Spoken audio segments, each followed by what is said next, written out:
Hello my friends, I'm Dr. Bree and I have a question for you. Have you ever been in the situation where maybe you worked out a little bit too hard? Maybe the fitness video or class you did was a little too intense for your pelvic floor, or maybe you went for a run and you just weren't quite ready. Or maybe it's that time of the month and everything's feeling a little bit heavier anyway and you're just feeling a little bit off and unsupported and heavy after a workout.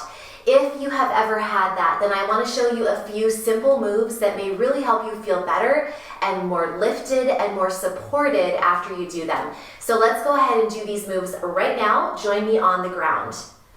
For these moves, for when you feel like you've pushed your pelvic floor a little bit too hard, you're going to need some props ultimately. So if you have a yoga block or two or a bolster, it can be really helpful. So when you're feeling like, again, you've pushed your pelvic floor a little too hard, maybe you're feeling like there's a little bit of heaviness or kind of almost openness in the vaginal area, you're just feeling sort of like it's been too much.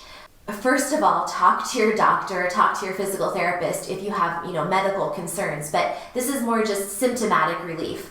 You can try putting a block or pillow or small firm something between your knees and squeezing gently inward.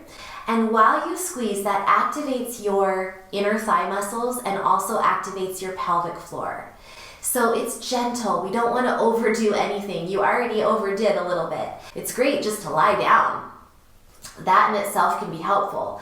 But doing this extra step of engaging and activating the inner thighs gently squeezing inward and then gently lifting the pelvic floor like a gentle Kegel can feel really, really nice and supportive. So you want to hold that for maybe 10 seconds or so. Hold that gentle squeeze and lift and then release.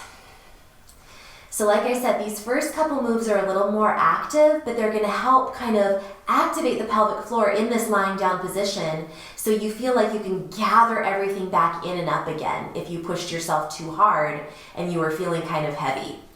So this next move is very similar to what we just did, but we're going to add a bridge. Lifting your pelvic floor, squeezing those knees together, and then lift up to a little bridge. Hold it. And then release. Let's do it 5 times total. So hold and release. Breathe with this. Honestly, I like to exhale on my way up, but if you prefer to inhale on your way up, that's okay too. Just make sure you're breathing steadily. And last one. Okay, come on down and then let those knees flop apart. What I'm going to show you next, if you feel like that activation stuff was just a little too much and maybe that wasn't right for you, maybe that made you feel even worse after working your pelvic floor, maybe you did too much, then you might actually be dealing with excessive pelvic tension. Too much tension in your pelvic floor. So it's not just that your muscles are fatigued and everything's heavy, but you actually were overly activated and overly stimulated in the pelvic floor, and what you really need is to relax. So this is the next thing I'm going to show that can help anybody, but especially people who have excessive pelvic floor tension. What you can do is put your yoga block or a bolster under your sacrum. So you can kind of roll to your side and then roll up onto it, or you can come up into a bridge and place the block under your sacrum. You can put it on this second height or the first height, whatever feels good to you, or you can use a bolster and just relax with your feet as far apart as they need to be to feel really comfortable. Maybe you can even drop your knees together, or you can bring your feet together and let your knees flop apart. It's really just whatever feels good to you. And this is a very relaxing pose for your pelvic floor.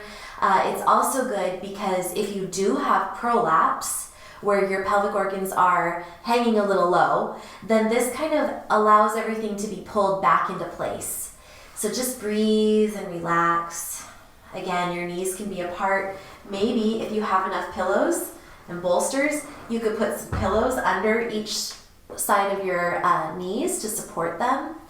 But just breathe deeply and relax. So this is another great pose that you can do. after you've pushed your pelvic floor just a little bit too hard.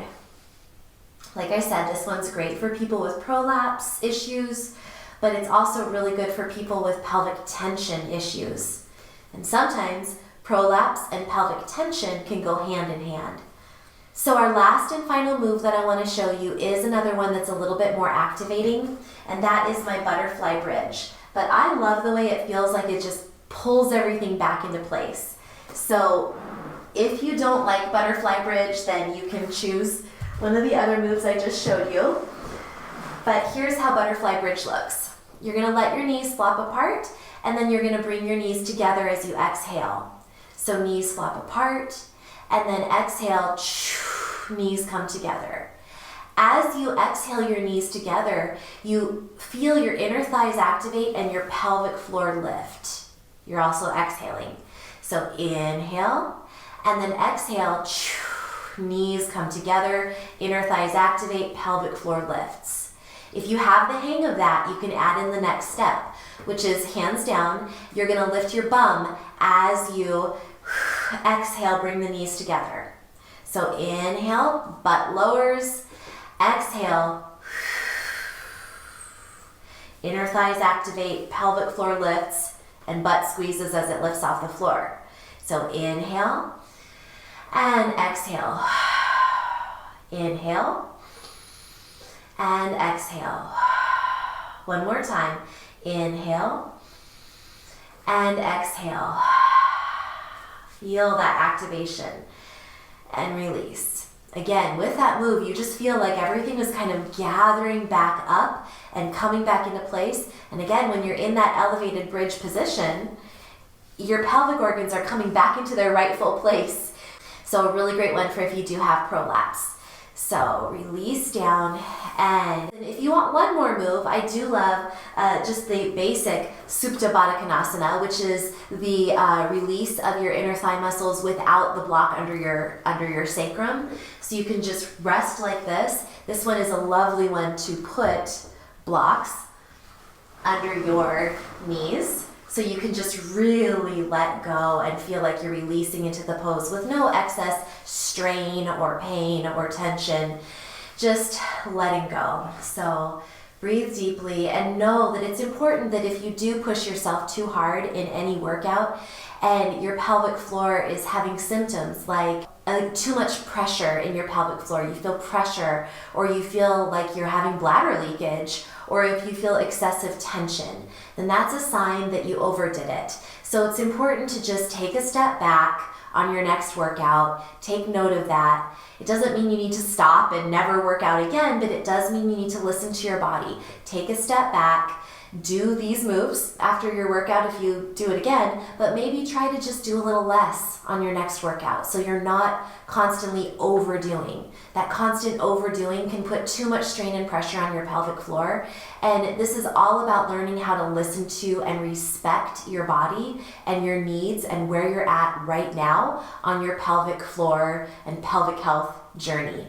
If this has been helpful for you, if you have enjoyed this, please give this video a thumbs up, give it a like, share it with a friend who might need it, and subscribe to my channel. And until next time, I hope you'll remember to eat clean, move every day, and you will shine brighter. I'll see you next time. Bye.